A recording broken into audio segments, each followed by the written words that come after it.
Hello, कौन कौन देखे हैं? सब लोग नहीं देखे हैं। नोट डाउन किए? नहीं देखिए, एग्जाम के समय देखिएगा, अभी देखने की जरूरत नहीं है।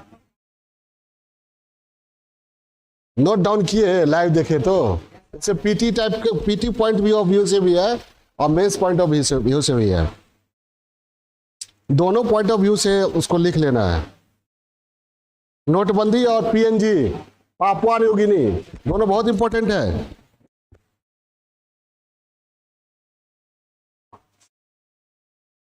स्टार्ट कर दिए विपिन? हो गया।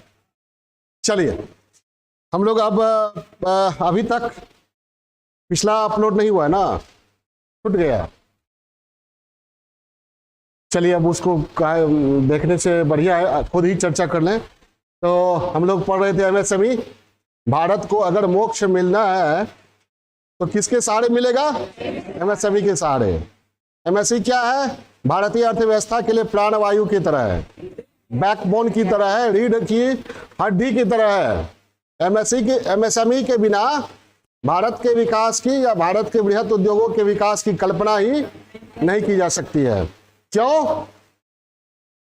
और एमएसएमई के बिना भारत आत्मनिर्भर नहीं हो सकता है। ठीक है? उद्यमेन ही सिद्ध्यन्ति कार्याणि न मनोरथ है। उद्यम से ही कार्य की सिद्धि होती है, सिद्धि की प्राप्ति होती है। ठीक है? इसी श्लोक की चर्चा उद्यमी भारत कार्यक्रम में प्रधानमंत्री ने किया और उन्होंने आगे ये कहा कि इसी श्लोक को थोड़ा सा बदल कर इसके अर्थ को कहा जाए तो कहा जा सकता है कि एमएसएमई से ही आत्मनिर्भर भारत अभियान की सिद्धि प्राप्त होगी। ठीक है? इसकी चर्चा हम पहले ही कर चुके हैं। तो बड़े शिद्दत से पीएम ने भी महसूस किया और सभी अर्थशास्त्री महसूस करते हैं। दुनिया भर के अर्थशास्त्री, अगर किसी क्षेत्र का विकास होना है, समावेशी विकास होना है, वंचितों दलितों का उत्थान होना है, गांव और शहर के बीच के गैप को खत्म करना है, विकसित और विकासशील और अल्प विकसित क्षेत्रों के बीच के गैप को खत्म करना है, तो क्या करना होगा? एमएसएमई को बढ़ावा देना होगा। भारत में एमएसएमई का क्या योगदान है? कृषि के बाद दूसरा सबसे बड़ा रोजगार प्रदाता क्षेत्र है। 6500 से अधिक छोटी छोटी वस्तुएं, दैनिक उपयोग की वस्तुएं एमएसएमई हमें देती है। ठीक है? जीडीपी में 30% लगभग योगदान है, रोजगार में 45%, निर्यात में भी 45% लगभग योगदान है। ठीक है? औद्योगिक विकेंद्रीकरण के दृष्टिकोण से एमएसएमई इंपॉर्टेंट है। स्थानीय पूंजी और उद्यम के उपयोग के दृष्टिकोण से एमएसएमई उपयुक्त है। ठीक है? नवोन्मेष, स्टार्टअप्स, इनोवेटिव आइडिया को जमीन पर उतारना हो तो एमएसएमई। ठीक है? और सस्टेनेबल डेवलपमेंट अगर करना है, ठीक है, मानवता को अगर हमेशा के लिए जिंदा रखना है तो एमएसएमई। समावेशी विकास करना है तो एमएसएमई। ठीक है? आत्मनिर्भरता हासिल करना है तो एमएसएमई। यानी हमें मैक्सिमम सपोर्ट टू एमएसएमई। ठीक है? प्रधानमंत्री ने अपने भाषण में यही कहा, एमएसएमई का मतलब हमारे लिए है मैक्सिमम सपोर्ट टू एमएसएमई। नहीं समझे? शुरुआती MS, maximum support to MSME, यानी अधिक से अधिक सपोर्ट दिया जाए। किसको? एमएसएमई को। लेकिन हो क्या रहा है? सपोर्ट तो दिया जा रहा है, लेकिन बहुत सारी बातें ऐसी है जिससे जिनके परिणाम स्वरूप एमएसएमई दम तोड़ रही है। ठीक है? और वे कौन से हालात हैं? कोविड-19, जीएसटी, नोटबंदी और ये 15-16 समस्याओं की चर्चा जो हम लोगों ने किया। क्या समस्याएं हैं इनके साथ? वित्त एवं साख की समस्या है, रॉ मटेरियल की समस्या है, हाथी से चूहा, ये हाई चूहा, इनको भिड़ा दिया गया हाथी से, घरेलू एवं बाहरी बृहत उद्योग से प्रतिस्पर्धा, बृहत उद्योग से वसूली की समस्या, और अच्छी टेक्नोलॉजी की समस्या, बुनियादी ढांचे की समस्या, पावर की समस्या, और क्या समस्या है, स्किलफुल ये लेबर की समस्या, विपणन प्रबंधन की समस्या, लाल फीताशाही की समस्या, औपचारिकता, फॉर्मुलाइजेशन की समस्या, पंजीकरण कम है। ये सारी समस्याएं हैं, ठीक है। इन समस्याओं को दूर करना ही होगा, क्योंकि विकास करना है ना। इन समस्याओं को दूर करना ही होगा। तो दूर करने के लिए सरकार क्या क्या प्रयास कर रही है, उन बातों पर हम अब गौर करेंगे, ठीक है। कहा जाता है कि हमारे यहाँ, गौर से सुनिएगा, हमारे यहाँ मतलब देश हमारा जब आजाद हुआ तो हम लोगों ने जो विकास की रणनीति अपनाया, ठीक है, उसमें बृहत उद्योगों पर ज्यादा जोर दिया गया। किस पर? बृहत उद्योगों पर ज्यादा जोर दिया गया। और जो मॉडल अपनाया गया, उस मॉडल को आप लोग जानते हैं, नेहरू महालनोबिस मॉडल कहा जाता है। क्या? नेहरू महालनोबिस मॉडल कहा जाता है। और उस मॉडल में बृहत उद्योग पर जोर दिया गया, ठीक है। जबकि भारत जैसे विशाल आबादी वाले, विशाल भूभाग वाले देश का विकास, सम्यक विकास, संतुलित विकास, समावेशी विकास, विकेंद्रीकृत विकास, ठीक है, सभी क्षेत्रों का विकास अगर होना था, हो सकता था, तो बेटर होता अगर एमएसएमई पर उसी समय जोर दिया जाता। तो सभी क्षेत्रों का क्या होता? संतुलित विकास होता। नहीं तो बृहत उद्योगों पर जोर दिया गया, उसमें भाड़ा समानीकरण पर जोर दे दिया गया, ठीक है। तो कुछ ही क्षेत्रों और कुछ राज्यों के कुछ ही भागों, बहुत सारे राज्य हैं जिनके सभी भागों का विकास नहीं हुआ, जैसे आंध्र प्रदेश के सभी भागों का विकास नहीं हुआ, महाराष्ट्र के सभी भागों का विकास हो गया, नहीं हुआ, बिहार में झारखंड भी था, झारखंड के कुछ हिस्सों का विकास हुआ। वो भी झारखंड में भी जो विकास हुआ, उस विकास का लाभ झारखंड के मूल निवासियों को नहीं मिला। आज तक वे लोग इंतजार कर रहे हैं। बाहर से जो आकर बसे झारखंड में, उनका विकास हुआ, ठीक है। तो ये संतुलित औद्योगिक विकास, विकेंद्रीकृत विकास, समावेशी विकास भारत का अच्छा होता, बेटर होता अगर हमारे देश में जो रणनीति अपनाई गई विकास की, उसमें बृहत उद्योग की जगह एमएसएमई पर जोर दिया जाता। हमारे यहाँ जो पॉलिसी अपनाई गई, वो ट्रिकल डाउन इफेक्ट की पॉलिसी अपनाई गई। क्या? Trickle down effect, downward filtration की थ्योरी अपनाई गई। मतलब बृहत उद्योगों का विकास होगा, भारी एवं समृद्धि, भारी और बृहत उद्योग का विकास होगा, जिससे समृद्धि में तेजी आएगी और उसका लाभ क्षण क्षण कर लोगों को मिलेगा, गरीबी बेरोजगारी दूर होगी, ठीक है। तो वो रणनीति 1991 तक आकर सारी वो जो रणनीति थी वो दम तोड़ देती है। फिर आता है राम मनमोहन मॉडल, उसमें भी उन्हीं क्षेत्रों का विकास हुआ जहां बृहत उद्योग पहले से थे। तो एमएसएमई काफी वर्षों से राह देख रही थी कि कोई तो हो जो हमारी भी सुधि ले। तो सुधि तो लिया गया है पिछले 1900। ऐसा नहीं हुआ कि एमएसएमई के विकास की दिशा में कुछ किया नहीं गया, किया गया है, लेकिन जो तेजी दिखाई गई बृहत उद्योग के मामले में या और चीजों के मामले में, वो एमएसएमई में नहीं। इधर हाल के वर्षों में सरकार की गंभीरता बढ़ी है, लेकिन सरकार के कुछ ऐसे कदम है, जैसे नोटबंदी, जीएसटी ने एमएसएमई को ही सबसे ज्यादा चोट पहुंचाया है, ठीक है। तो हम लोग बात करते हैं एमएसएमई के उद्धार के लिए, एमएसएमई के मजबूतीकरण के लिए, एमएसएमई के सशक्तिकरण के लिए सरकार क्या प्रयास की है 1947 से अब तक, उसकी बात करेंगे। शुरुआत हम आजादी के बाद से ही करेंगे, ठीक है। जो मेन पॉइंट है, जो मुख्य संस्थाएं हैं, उसके बारे में बताएंगे, थोड़ा विस्तार से बताएंगे जो लेटेस्ट है उसके बारे में। जैसे लेटेस्ट में कौन सी योजना है? रैम्प, RAMP नाम सुने? एस्पायर्ड नाम सुने?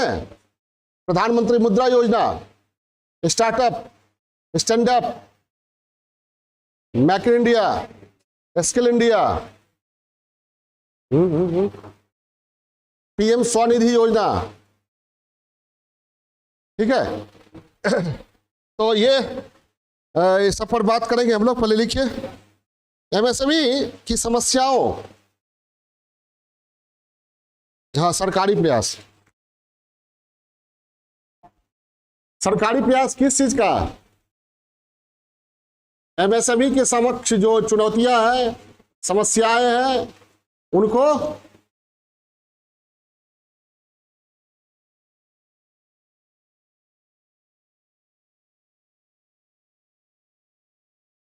दूर करने के लिए।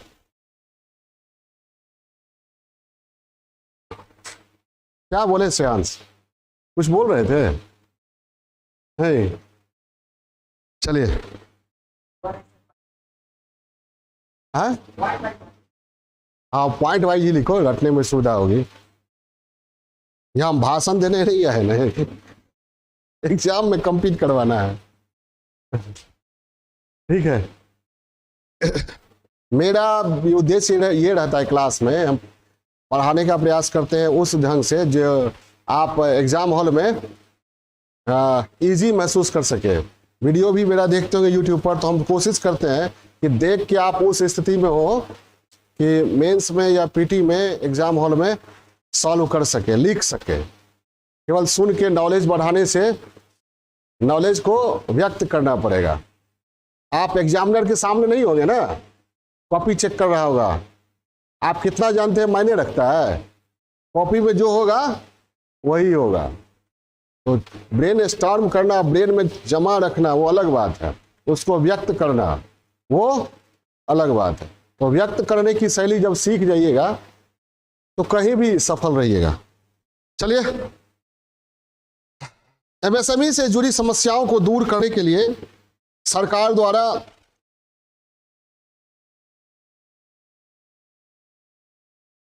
समय समय पर कई कदम उठाए गए हैं जो निम्न रूपेण है।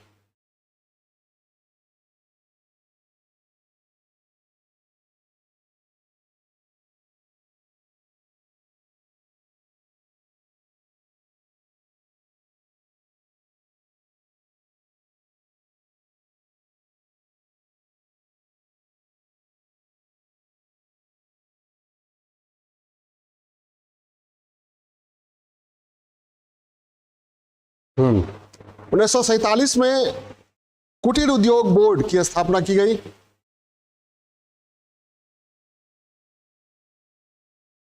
कुटीर उद्योग बोर्ड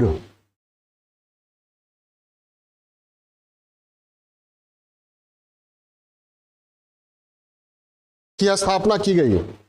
1954 में लघु उद्योग को प्रोत्साहन देने के लिए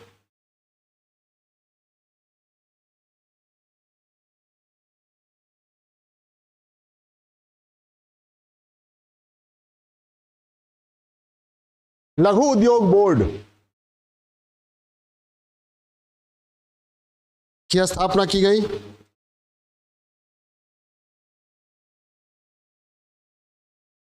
1955 में राष्ट्रीय लघु उद्योग निगम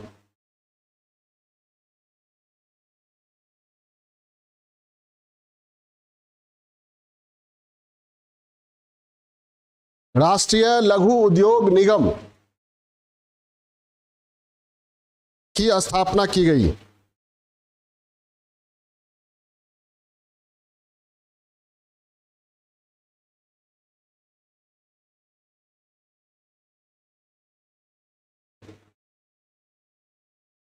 नेक्स्ट पॉइंट, 1960 में आरबीआई ने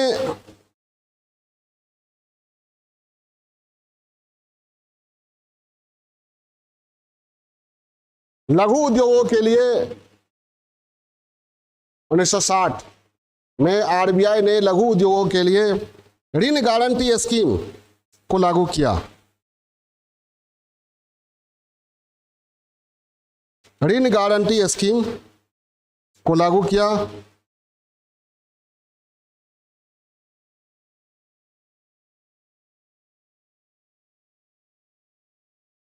ऋण गारंटी स्कीम को लागू किया।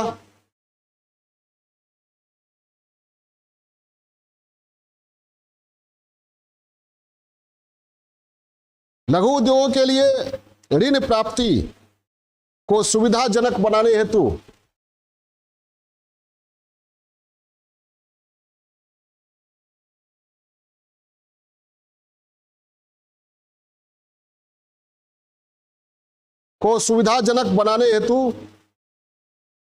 एकल खिड़की योजना प्रारंभ की गई, सिंगल विंडो स्कीम।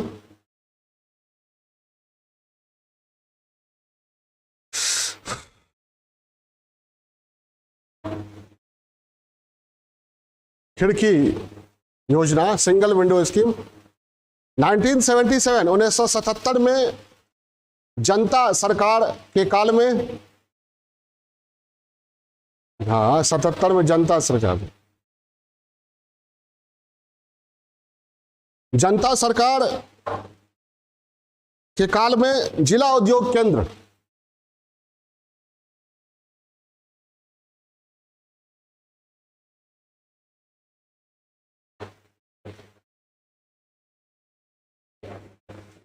जिला उद्योग केंद्र की स्थापना की गई। 1979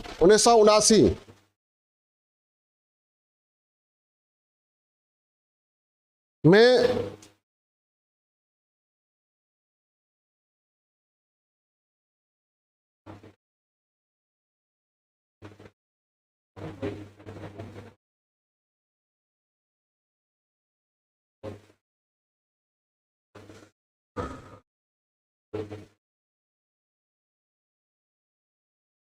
भारतीय लघु उद्योग परिषद की स्थापना की गई।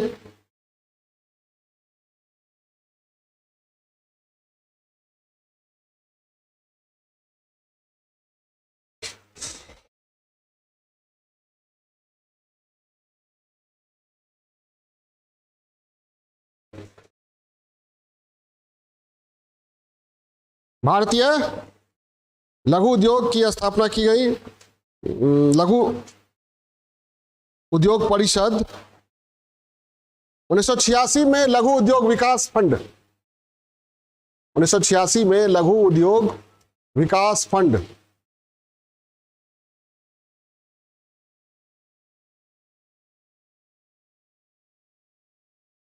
की स्थापना की गई।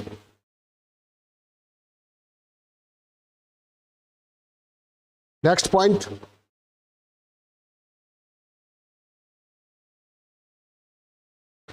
अति लघु उद्योगों की स्थापना के लिए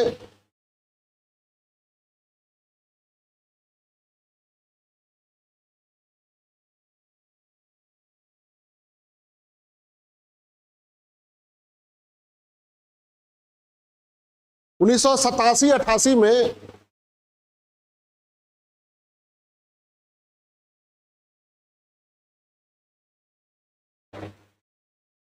नेशनल इक्विटी फंड की स्थापना की गई। इक्विटी फंड, अब जब एग्जाम में लिखिएगा तो मान लीजिए 8 मिनट है, 5 मिनट है या 10 मिनट है, ये सारा लिखना नहीं है। समय समय पर सरकार द्वारा कई कदम उठाए गए, ठीक है, जैसे लघु उद्योग बोर्ड, एकल खिड़की योजना, कुटीर उद्योग बोर्ड, और सीधे चले जाइएगा सिडबी पर, small industrial development bank of India. कब हुआ? पीटी में डरते होंगे, 1990। सिडबी नहीं जानते हैं? सिडबी या ईडबी, आईडीबी या ईडबी? आईडीबीआई किसके लिए है? बृहत उद्योग के लिए, और सिडबी स्मॉल, ठीक है। ईडबी की स्थापना कब हुई? ईडबी आईडीबीआई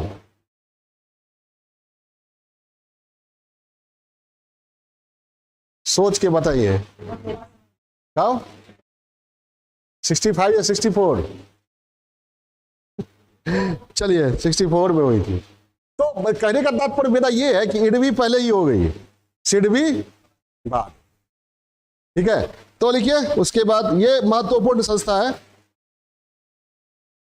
ये नोट्स है इसलिए ईयर वाइज हम दे रहे हैं, एग्जाम में इतना लिखने की जरूरत नहीं है। हाँ, फोकस हो जाएगा इसी पर कि सरकारी प्रयासों की चर्चा कीजिए, तब देना पड़ेगा।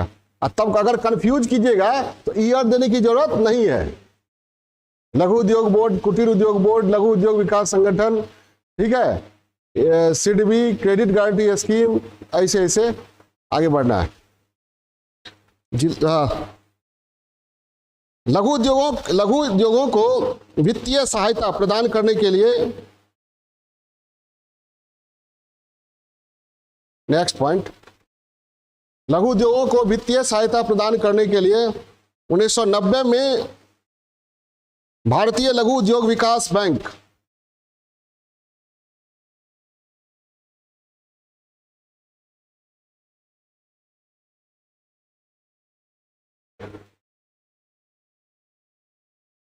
भारतीय लघु उद्योग विकास बैंक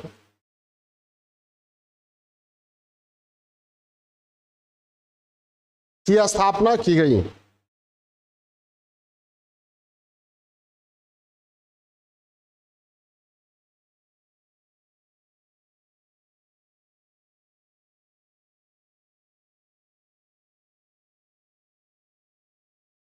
लघु उद्योगों के निर्यात को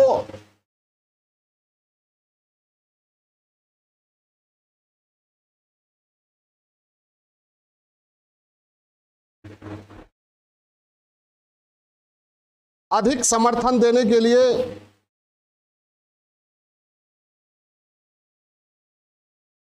SIDO, small industry development organisation, SIDO, small industry development organisation की स्थापना की गई।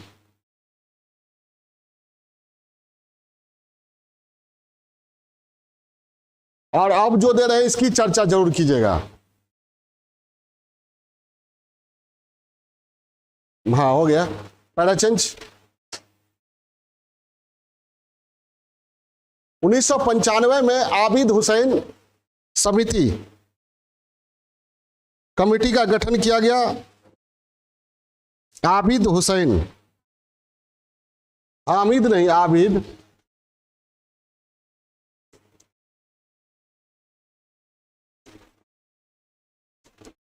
हुसैन कमेटी का गठन किया गया।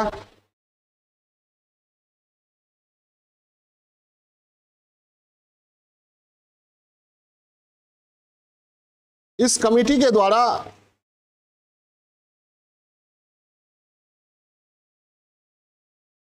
एमएसएमई की दशा और दिशा में सुधार के लिए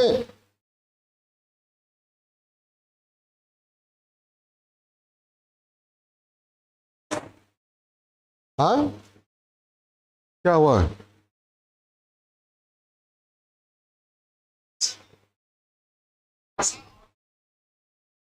दशा में सुधार के लिए महत्वपूर्ण सुझाव दिए गए।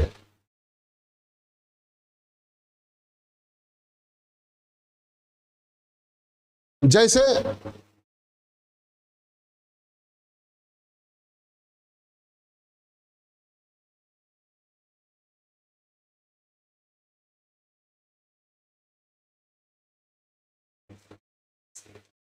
आरक्षण को समाप्त करना,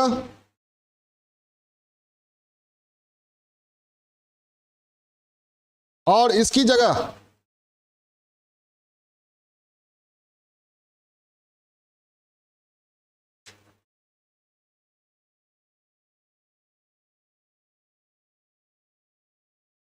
प्रोत्साहन पर जोर देना। रिजर्वेशन की जगह प्रमोशन।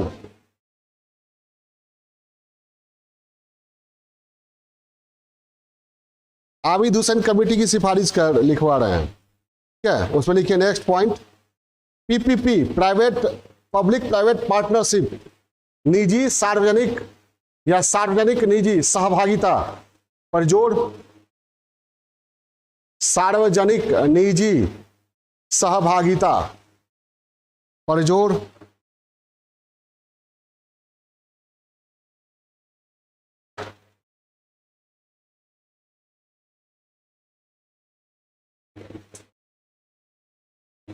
लिख लिए? हंस रहे हो कि लिखोगे? लिख रहे हो कि नहीं? क्या लिखे? हाँ, हिंदी में नहीं लिखे। सार्वजनिक निजी सहभागिता पर जोर। नेक्स्ट पॉइंट, बुनियादी सुविधाओं और आधारभूत ढांचा की बेहतर उपलब्धता,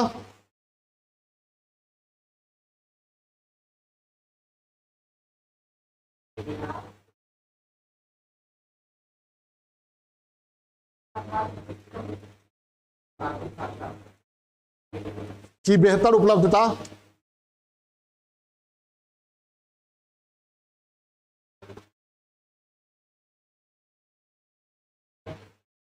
देखिए इस समय आरक्षण की जगह एक और लिख लीजिए, उसके बाद बताते हैं। काहे हड़बड़ा रही है? ज्यादा खा लीजिए सब, बैठ नहीं पा रही है। चलिए क्या लिखे? कि बेहतर उपलब्धता पर जोर, सही समय पर सही मात्रा में पूंजी की उपलब्धता,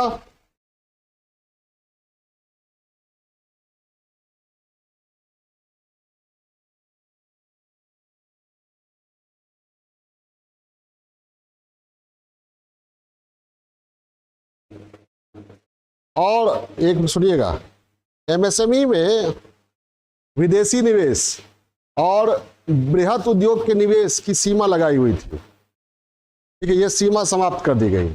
यानी बड़े उद्योग और विदेशी उद्योग उसमें इन्वेस्टमेंट कर सकते थे। समझ में आई बात? तो वही मैं कह रहा हूं, और आरक्षण की जगह प्रमोशन पर जोर दिया गया। इनके लिए जो आरक्षित वस्तुएं थी वो आरक्षण की सूची खत्म कर दी गई। तो क्या हुआ? ये चूहे अवे हाथी, हाथी को चूहों से लड़ा दिया गया। नहीं समझे? में आलोचना की जाती है।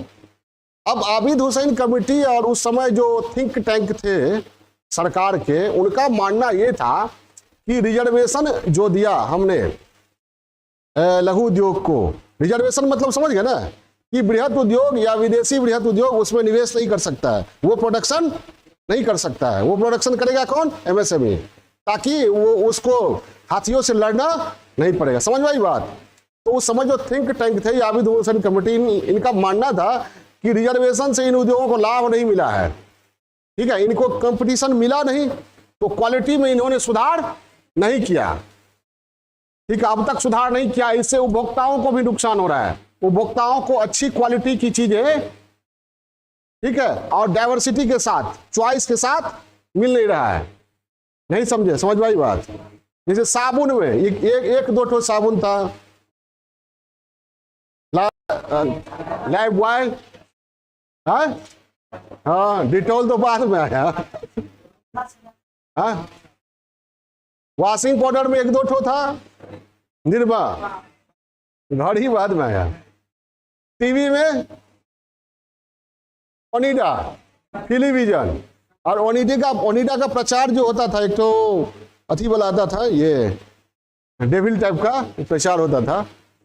तो मतलब ये कस्टमर के सामने, उपभोक्ताओं के सामने चॉइस समझे ना, ढेर सारा, और कंपटीशन नहीं था, तो ये लोग सुधार भी नहीं करते थे। तो कहा गया, सोचा गया कि अगर रिजर्वेशन हटा दिया जाए, इसके बदले इन लोगों को प्रमोट करें, ठीक है, कि ये पूंजी दे और बाकी सुविधाएं दे, ठीक है, सिंगल विंडो सिस्टम, पूंजी की सुविधा या रॉ मटेरियल की सुविधा, या और तरह से इनको प्रोत्साहित किया जाए कि आगे बढ़ो, तुमको भिड़ना है, ठीक है, तो आज न कल ये हाथी से टकराएंगे, या नहीं तो ऐसे ही रह जाएंगे। समझ में आई बात? इसको ऐसे उदाहरण से समझिए, अगर माँ ही बच्चों को सब दिन चम्मच से खिलाती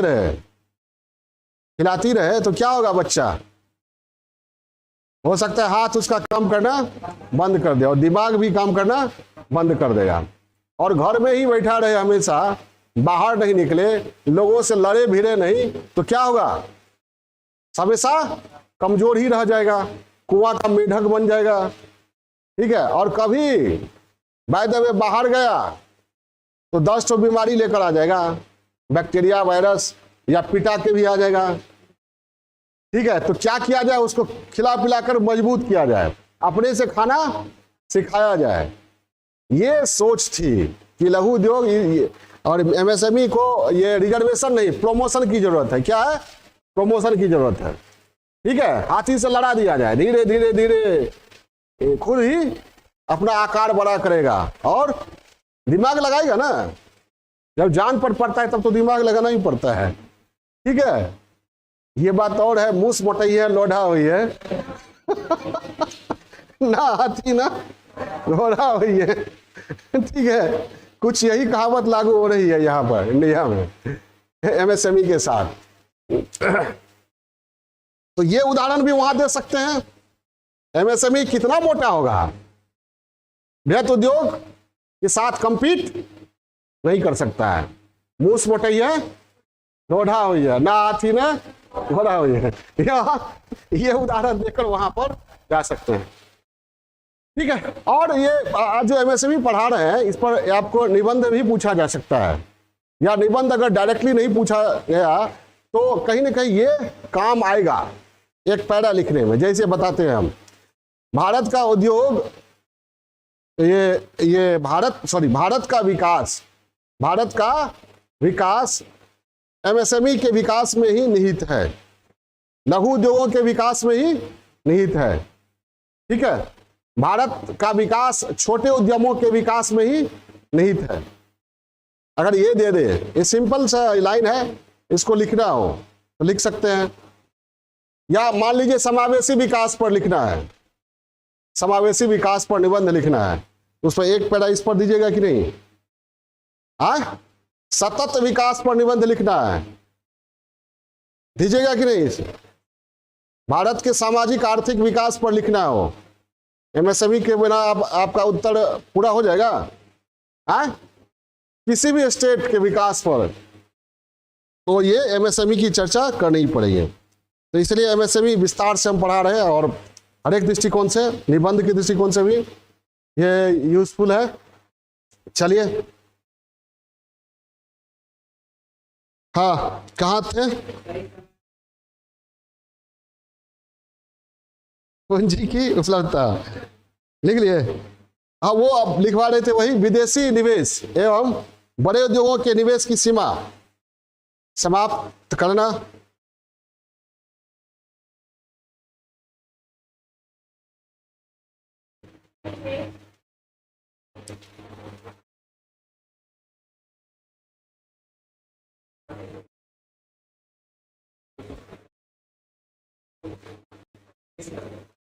क्या? विदेशी निवेश एवं बड़े उद्योगों के निवेश की सीमा समाप्त करना।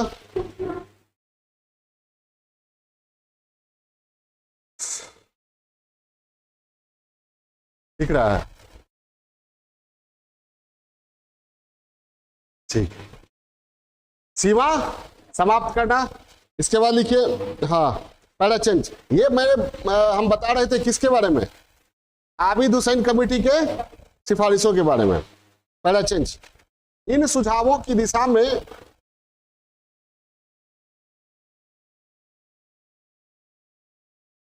सरकार द्वारा प्रयास किए गए हैं।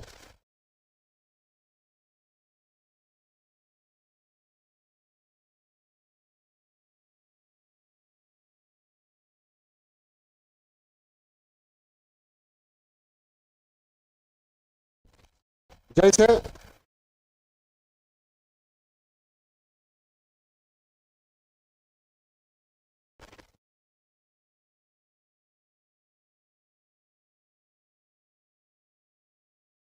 आरक्षण की सूची को कम करना,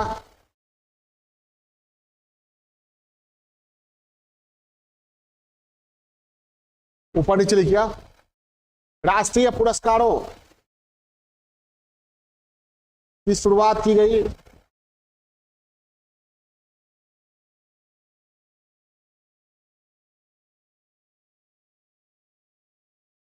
नेक्स्ट, खादी छूट जैसे क्षेत्रों में कर छूट, सॉफ्ट लोन अनुदान की व्यवस्था,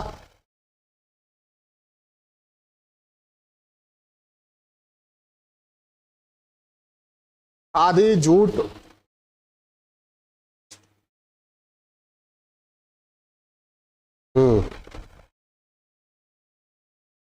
उत्पादन, ये इलेक्ट्रॉनिक वस्तुओं के उत्पादन के लिए प्रोत्साहन,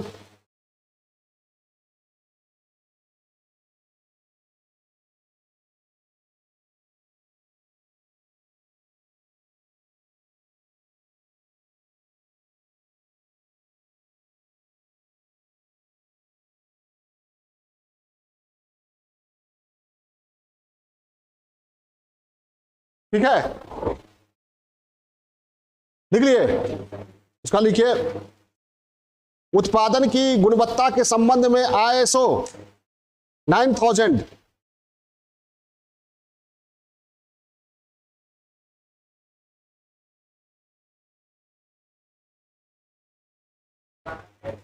गुणवत्ता के संबंध में ISO 9000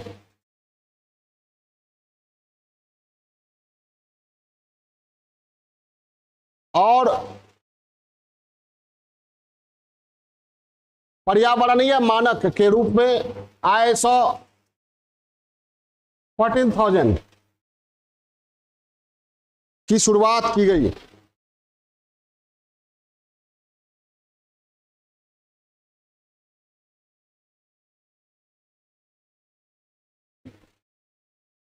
लिख लिए। सुरक्षा के मामले में ISO 14000 मानक की शुरुआत की गई।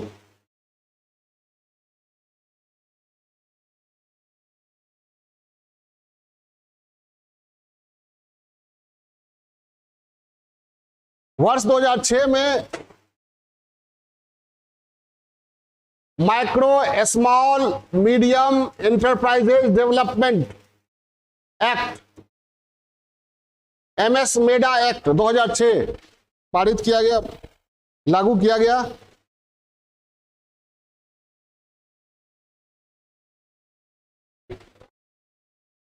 इंटरप्राइजेज डेवलपमेंट एक्ट 2006 लागू किया गया।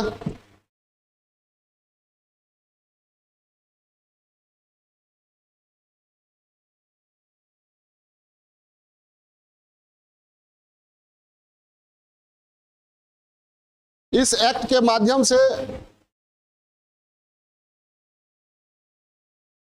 लघु उद्योगों के दायरे का विस्तार किया गया।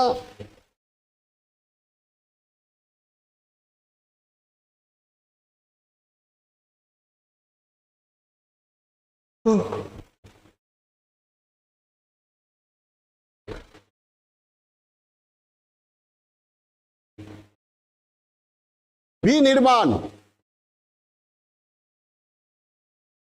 क्षेत्र के साथ साथ सेवा क्षेत्र को भी इसके दायरे में लाया गया।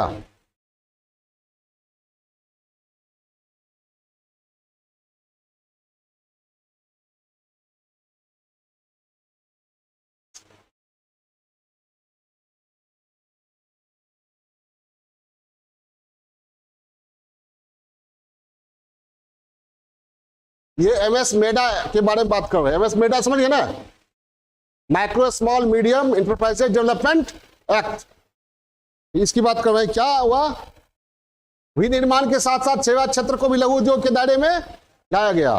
लिखिए आगे, national small medium enterprises board का गठन किया गया। नेशनल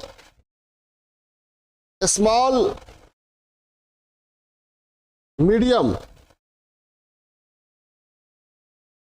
इंटरप्राइजेस बोर्ड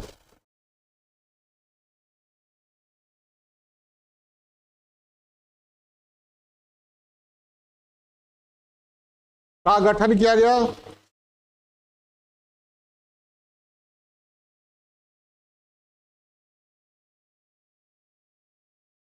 ठीक है, विशेष कोष का गठन, सरकारी खरीद में प्राथमिकता,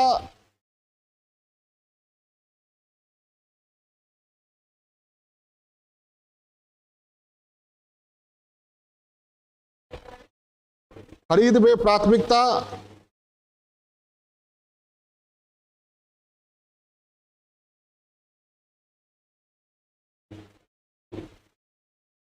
ऋण प्रवाह में वृद्धि जैसे प्रावधान किए गए।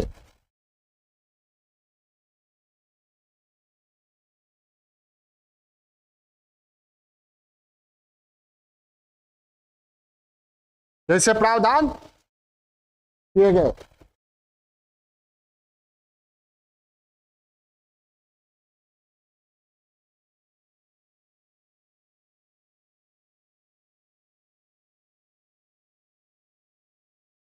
ठीक है, हाल में पैराचेंज सरकार द्वारा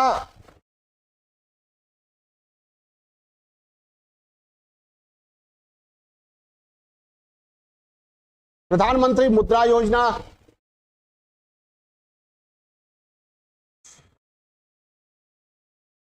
startup India, stand up India,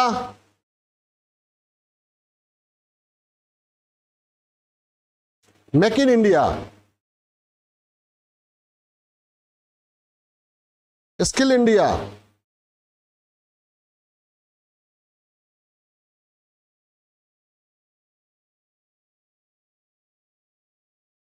जैसे कार्यक्रमों एवं अभियानों के द्वारा भी एमएसएमई को मजबूती दी गई है।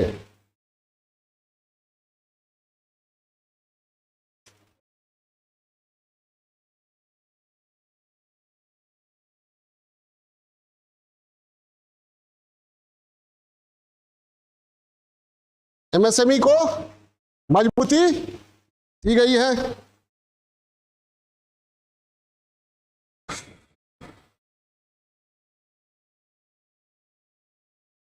पहला चेंज, सरकार द्वारा, केंद्र एवं राज्य सरकारों द्वारा समय समय पर बजट के माध्यम से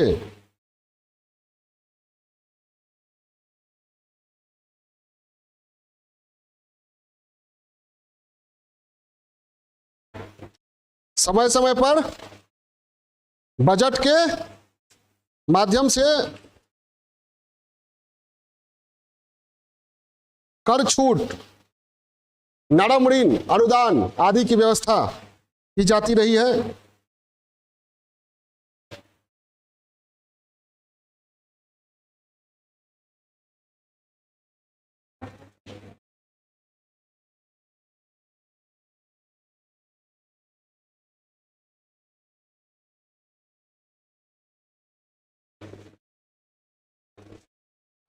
ठीक है, पहला चेंज, कोविड-19 के दौर में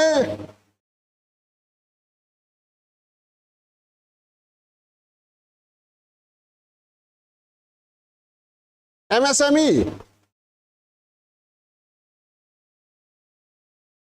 को मजबूत बनाए रखने के लिए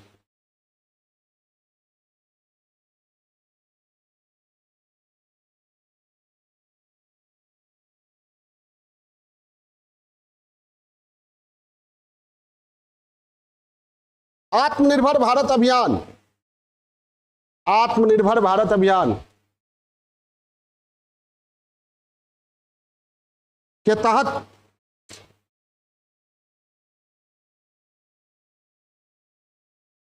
प्रोत्साहन पैकेज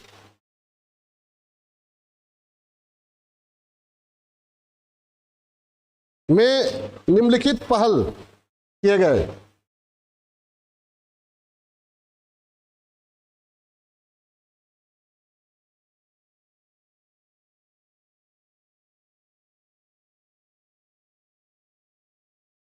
निम्नलिखित पहल किए गए।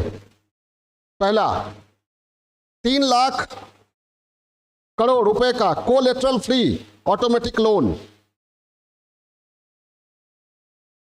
3 लाख करोड़ रुपए का कोलेटरल फ्री, कोलेटरल समझ है ना, guarantee, collateral free, collateral free automatic loan की व्यवस्था।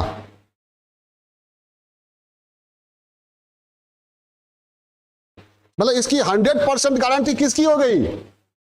सरकार की। समझ में आई बात?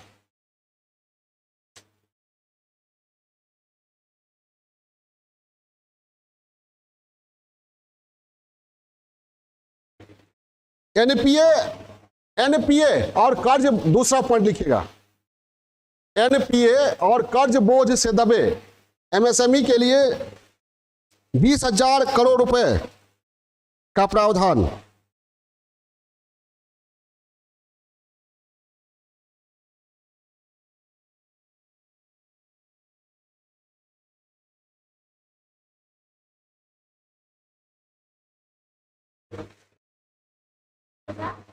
करोड़ का प्रावधान।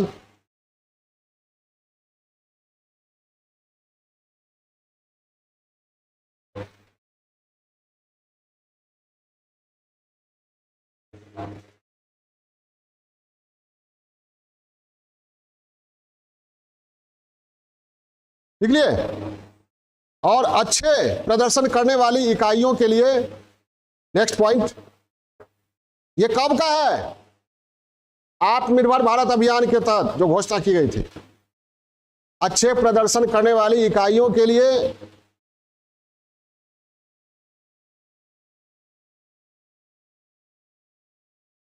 Fund of funds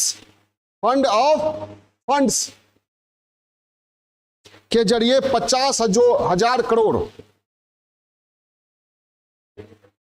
fund of funds, जैसे मान लीजिए एक फंड हुआ, एक ये फंड हुआ 10,000 करोड़ का, ये मदर फंड हो गया, और ये छोटा छोटा फंड खड़ा किया, डॉटर फंड, और ये एमएसएमई को देगा। समझ गए? तो फंड ऑफ फंड्स। ठीक है, नेक्स्ट, एमएसएमई की परिभाषा में बदलाव, 50,000 करोड़ की व्यवस्था। नेक्स्ट, एमएसएमई के परिभाषा में बदलाव लाया गया, और ये जो परिभाषा में बदलाव लाया गया जो सुबह में बताए थे, माइक्रो के लिए निवेश 1 करोड़, टर्नओवर 5 करोड़, स्मॉल के लिए 10 करोड़, और टर्नओवर, शाबाश, मीडियम के लिए टर्नओवर, वाह, उपलब्धि है मेरी। ठीक है, चलिए इतना तो याद हुआ। तो ये इसी समय किया गया था। हालांकि इस समय जो है निर्माण और सर्विस को एक कर दिया गया था, और इस समय माइक्रो के लिए 25 लाख रखा गया था। आत्मनिर्भर भारत अभियान के क्रम में जब निर्मला सीतारमण ने घोषणा किया था एमएसएमई के लिए, जिस दिन घोषणा की उस दिन 25 लाख था, बाद में बढ़ाकर 1 करोड़ किया गया। उसी तरह ये मीडियम के लिए उस समय जो घोषणा की गई थी 20 करोड़, और टर्नओवर 100 करोड़, जो बाद में बढ़ाकर 50 और 250 किया गया। अब आप लोग के दिमाग में ये आता होगा, जो हम लिखाने नहीं जा रहे हैं, बता देते हैं कि ये परिभाषा में बदलाव क्यों किया जाता है, और ये निवेश सीमा या टर्नओवर की सीमा क्यों बढ़ाई गई। ये इसलिए बढ़ाई गई कि लघु उद्योग या स्मॉल इंडस्ट्री जो है, ये चाहते हैं कि हम छोटा ही रहे, क्योंकि इनको लगता है बड़ा अगर हो गए तो बहुत सारा लाभ नहीं मिलेगा। जैसे एक छोटा भाई सोचता है छोटा ही रहे, ताकि जिम्मेवारी से उत्तरदायित्व से मुक्त रहे। तो ये छोटा होने का लाभ इनको बहुत मिलता था। क्या क्या लाभ भाई? तो कर छूट, ठीक है, वो पर्यावरण प्रदूषण वाला जो ये चाहिए अप्रूवल, नो ऑब्जेक्शन, वो नहीं, और अलग से सॉफ्ट लोन मिलता था, ठीक है, बहुत तरह की छूटें जो मिलती थी वो उससे वंचित हो जाएंगे, इसलिए ये छोटा ही बने रहना चाहते थे। इसलिए परिभाषा में बदलाव करके निवेश सीमा, टर्नओवर की सीमा बढ़ा दी गई। क्लियर है? कोई दिक्कत? तो समय समय पर परिभाषा में बदलाव करके भी एमएसएमई को मजबूत करने का प्रयास किया गया, उसकी सोच को, उसकी स्थिति को मजबूत बनाने का प्रयास किया गया है। ठीक है, उसके बाद ये आपको नेक्स्ट देखिएगा,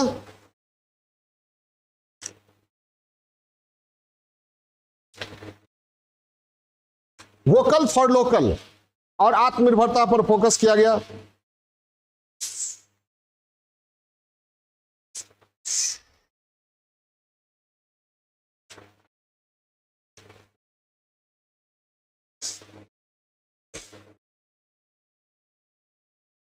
अब यहां समझिए, वोकल फॉर लोकल। पहले जो सरकार खरीदना चाहती थी तो ग्लोबल टेंडर होता था। अब ग्लोबल टेंडर हुआ तो बाहर की कंपनी आ गई जिसके सामने हमारी कंपनी टिक ही नहीं पाती थी। तो सरकार ने इस बार घोषणा किया कि हम 200 करोड़ तक की खरीद में ग्लोबल टेंडर नहीं करेंगे, मतलब लोकल लेवल पे ही किसी से लेंगे। इससे क्या होगा? लोकल लेवल पे बढ़ावा मिलेगा, वोकल फॉर लोकल। और ये आपको जेम पोर्टल बनाया गया। जेम पोर्टल समझते ना? जेम पोर्टल बताइए क्या है?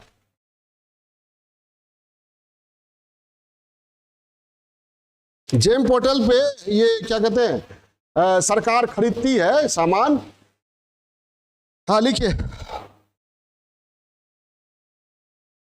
क्या लिखे थे? वोकल फॉर लोकल, ये लिख लिया ना? उसके नीचे लिखिए 200 करोड़,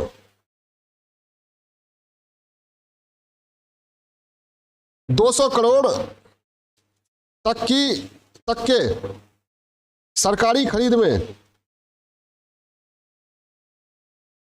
ग्लोबल टेंडर की व्यवस्था को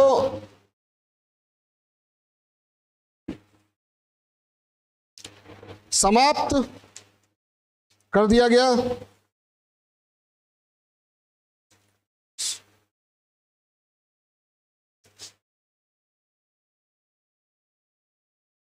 ठीक है, कितना? तो ये प्रोत्साहन दिया गया किसको? एसएमई को। जैसे हम चर्चा कर रहे थे जेम की, जेम ये हुआ ऑनलाइन पोर्टल है। अपने भाषण में पीएम ने ये घोषणा किया, कहा गया भाई, अपने भाषण में पीएम ने कहा कि अबे एक थर्मस की जरूरत थी गर्म चाय के लिए, तो मैंने जेम पर मांगा, तो तमिलनाडु की एक महिला ने वो सप्लाई करने का ये किया, तो हमारे ऑफिस में वहाँ से आ गया और हम लोगों ने उसे पे कर दिया। ये चर्चा किया। एक पोर्टल है जो सरकार इस पोर्टल के माध्यम से खरीद करती है, नहीं समझे? इसमें आप ये इन्वॉल्व हो जाइए, अपना प्रोडक्ट दिखाइए, सरकार खरीदेगी। पब्लिक प्रोक्योरमेंट के लिए ये ऑनलाइन प्लेटफॉर्म है। क्या? Government e market place, electronics market place. तो ये भी व्यवस्था की गई है।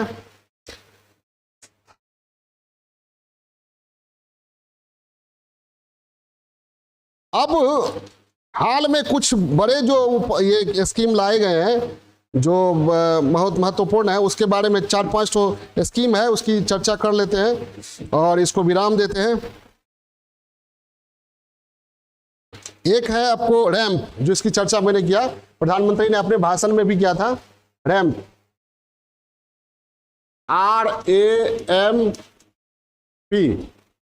रैम्प का फुल फॉर्म लिखिए, raising and accelerating,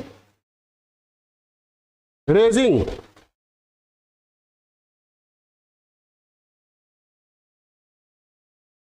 and accelerating MSME, लिखे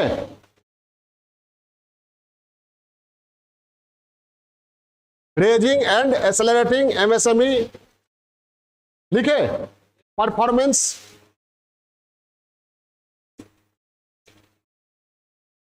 स्कीम।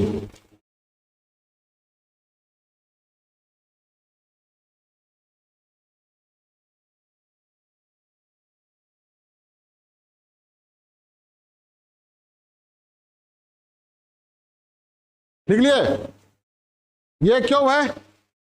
डैश देके लिखिए, नाम से ही स्पष्ट है। एमएसएमई के परफॉर्मेंस को, किसको? परफॉर्मेंस को लिखिए, एमएसएमई के प्रदर्शन को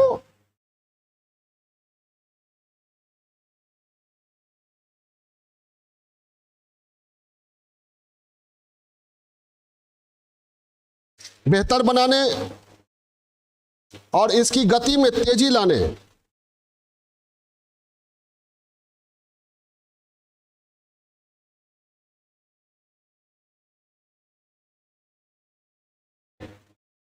एमएसएमई के इकोसिस्टम को सशक्त बनाने के लिए लागू योजना।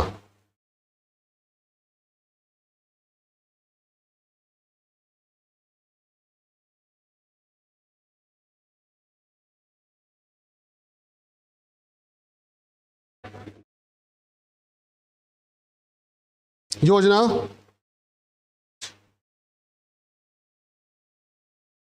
हो गया, आगे बढ़े। उसके बाद CGTMSE, credit guarantee trust fund,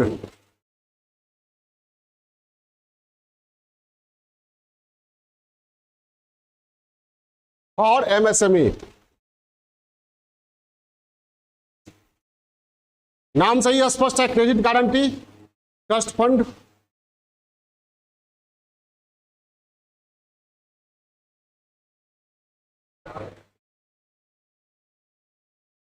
लिखिए ना, क्रेडिट गारंटी ट्रस्ट फंड और एमएसएमई, लिख दे फिर से।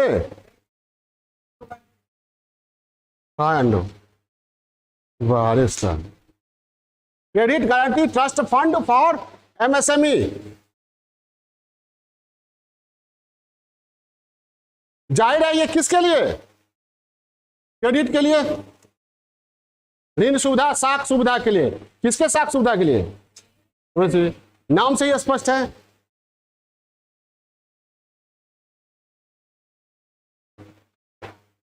लिख लिए? ISEC,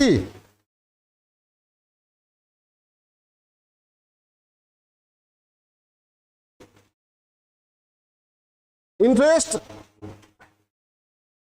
subsidy eligibility certificate, interest subsidy eligibility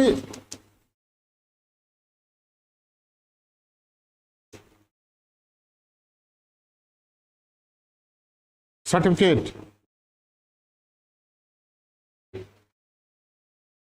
certificate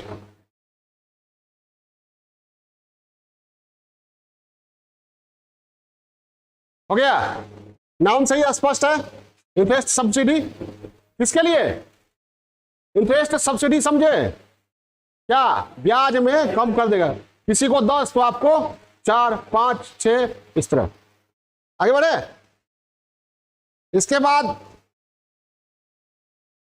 aspired,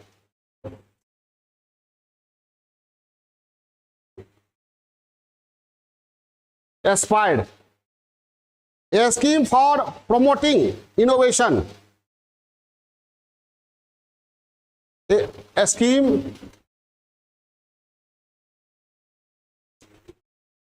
for promoting innovation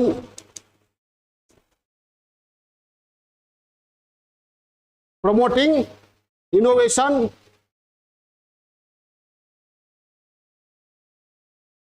rural industry,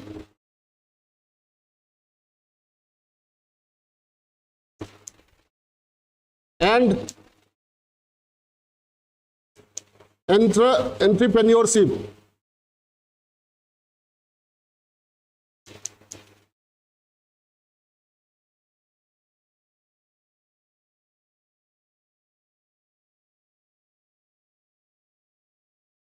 entrepreneurship लिख लिए, a scheme for promoting innovation, rural industry and entrepreneurship.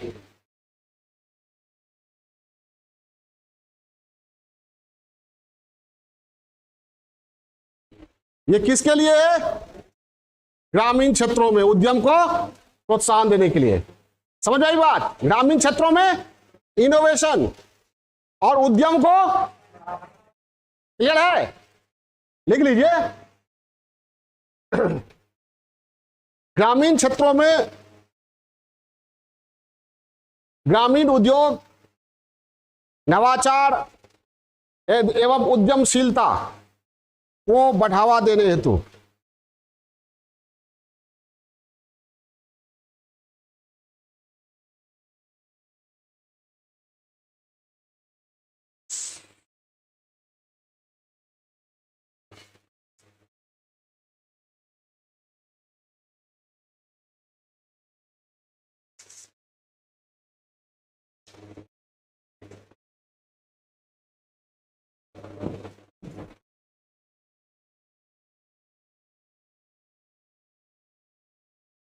ग्रामीण क्षेत्रों में क्या लिखे? फिर हंस कह रहे हो? नवाचार एवं उद्यमशीलता को बढ़ावा देने हेतु।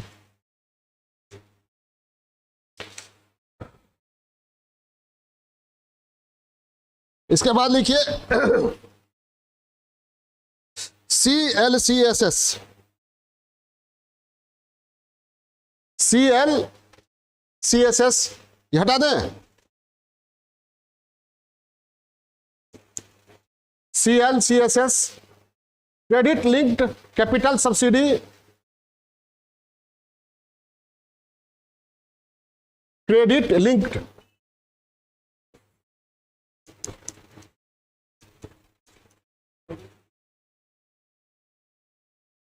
कैपिटल सब्सिडी और टेक्नोलॉजी अपग्रेडेशन।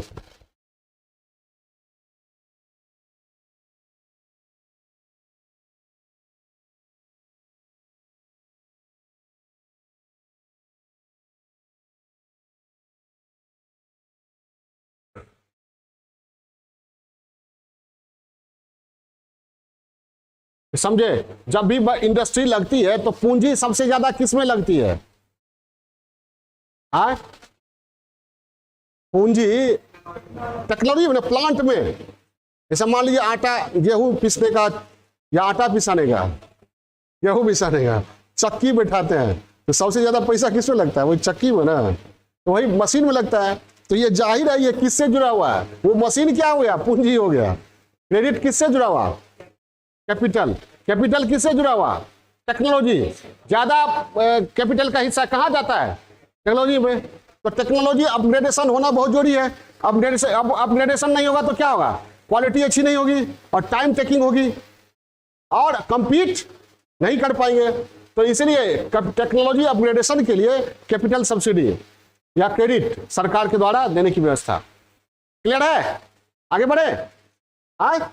एक है Z,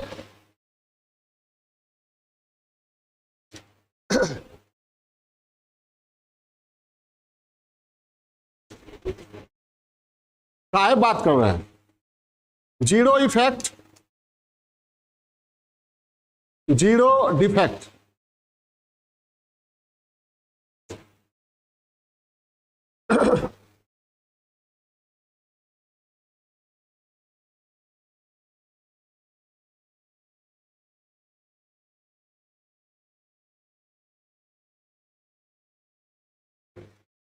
zero effect, zero defect प्रमाणन योजना, जेड इसको कहता है।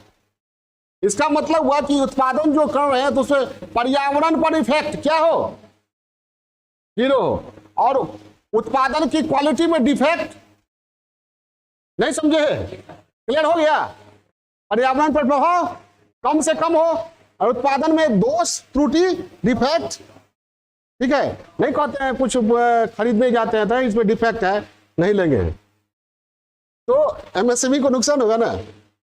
तो जीरो इफेक्ट जीरो डिफेक्ट, इसको संक्षेप में क्या कहता है, जेड प्रमाणन योजना।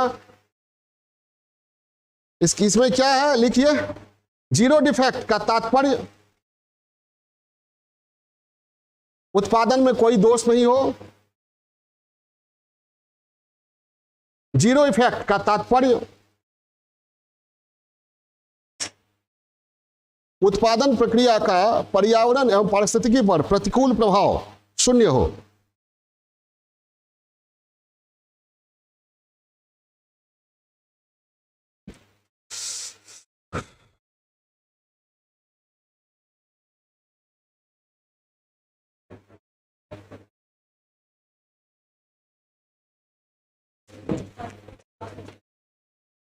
उत्पादन प्रक्रिया का पर्यावरण एवं पारिस्थितिकी पर प्रभाव शून्य हो, यह क्या हो गया, जीरो इफेक्ट। और जीरो डिफेक्ट उत्पादन में किसी प्रकार की त्रुटि ना हो, वो क्या हो गया, जीरो डिफेक्ट।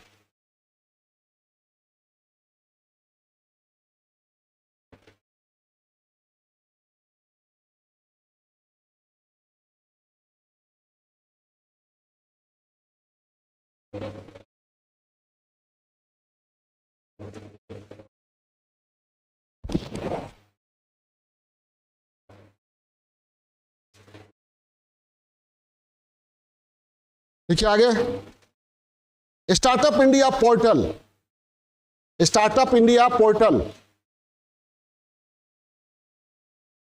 भारत सरकार और एमएसएमई मंत्रालय ने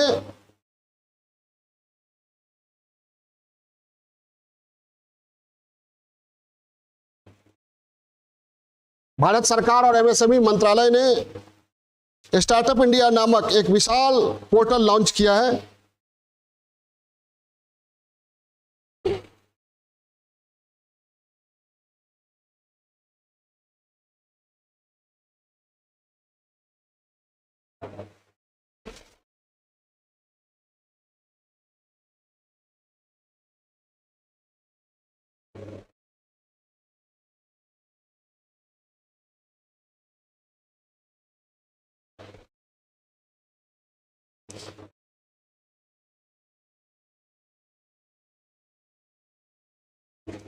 विशाल पोर्टल लॉन्च किया है जो नए और वर्तमान उद्यमियों को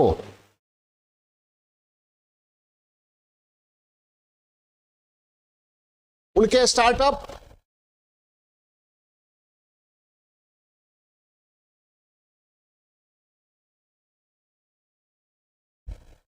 व्यवसायों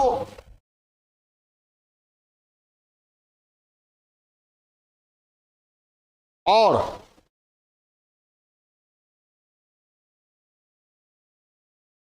एमएसएमई के लिए सूचनाएं एवं संसाधनों की जानकारी प्रदान करता है।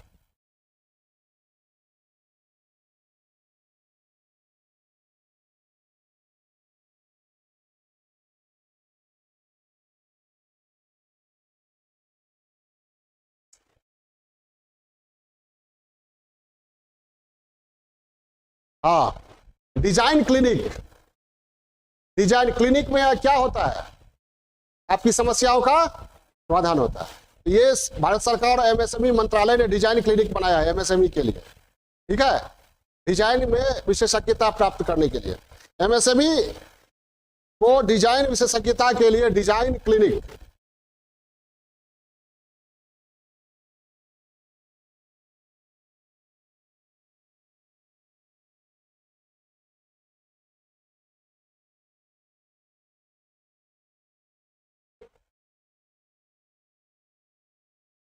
ठीक है, काय हंस रही है? हाँ, ये एमएसएमई मंत्रालय ने, लिखिए,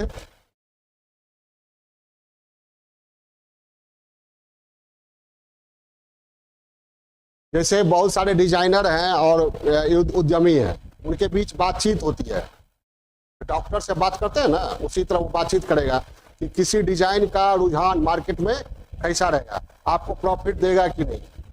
नहीं समझे? आप जाइएगा तो आप अगर नए क्षेत्र में ये जा रहे हैं नया डिजाइन लेकर के, आपके मन में ये रहेगा ना कि हो सकता है मार्केट में नहीं चले तो सारी पूंजी खत्म। तो वो आपको सुझाव देगा कि डिजाइन में क्या कीजिए नहीं कीजिए, सारा पहलू बता देगा कि इससे ये हो सकता है, इसमें संशोधन कीजिएगा तो ये हो सकता है, या जैसे है वैसे ही चलने दीजिए, और उसके बाद आप अपने अनुसार निर्णय लीजिए। मतलब आपको कुछ करने के लिए हमेशा देखते हैं, आप नए क्षेत्र में कहीं जाते हैं कुछ भी करने के लिए तो कोशिश करते हैं कि हमें अनुभव मिले दूसरों का। सिविल सर्विसेज की तैयारी करते हैं तो 10 जगह पूछते हैं कि नहीं, 10 ठो कोचिंग में जाते हैं कि नहीं, पटना से दिल्ली तक, लखनऊ, इलाहाबाद, सब जगह घूमते हैं ना। ठीक है, तो सरकार भी समझती है इस बात को कि इतना जगह घूमना नहीं पड़े, एक ही जगह डिजाइन क्लिनिक बना दे, वहां जाके आप सेमिनार हो या कुछ उसके द्वारा बातचीत कीजिए, आप अपना समस्या रखिए। क्लियर है? हाँ, तो इतना तो लिखना भी नहीं एग्जाम में, डिजाइन क्लिनिक लिख दीजिएगा वही हो गया। लिख लीजिए, स्टार्टअप एमएसएमई मंत्रालय ने स्टार्टअप्स और एमएसएमई के लिए डिजाइन से संबंधित विशेषज्ञता को प्रेरित करने के लिए एक डिजाइन क्लिनिक बनाया है।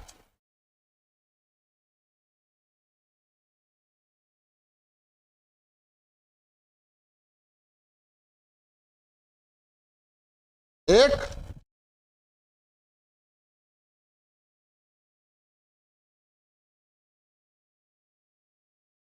डिजाइन क्लिनिक बनाया है, और वो जेम भी दे दीजिए, गवर्नमेंट ई मार्केट प्लेस।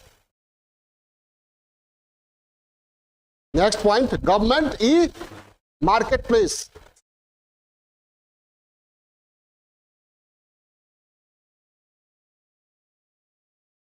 जो ऑनलाइन प्लेटफॉर्म है सरकारी खरीद के लिए, जो सरकारी खरीद के लिए ऑनलाइन प्लेटफॉर्म है, आप अपना रजिस्ट्री करवा दीजिए वहां क्या बेचना चाहते हैं।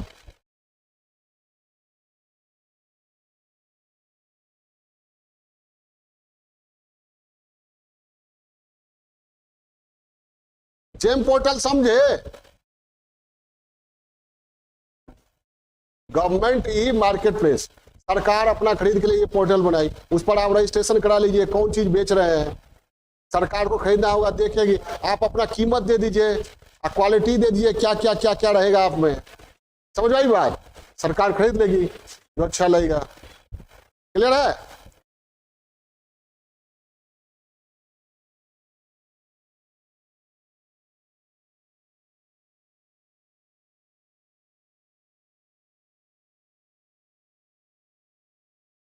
तो ये हो गया क्या? सरकारी प्रयास, बहुत सारा प्रयास किया गया।